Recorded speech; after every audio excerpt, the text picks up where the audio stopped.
गत 14 तारिख जुलाई मास 2021 बुधवार पांत्या 3टा समय Visakhapatnam Tata memorial cancer hospital रे all Odisha schedule caste federation Kalahandi शाखा कार्यकारी सभापति सत्यवादी नायक परलोक हो जाइछि।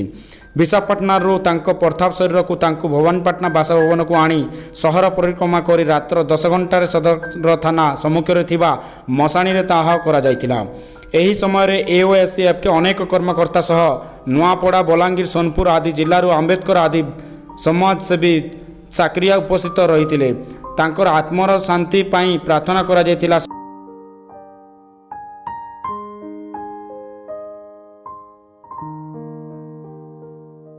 सत्यवादी एक धारारे थिले आईनजीवी समाजसेवी संग्रामी युव नेता संवादिक थिले।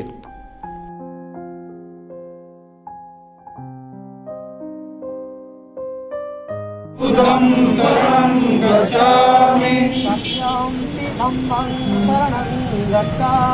तथ्यंपि धम्मं शरणं गच्छामि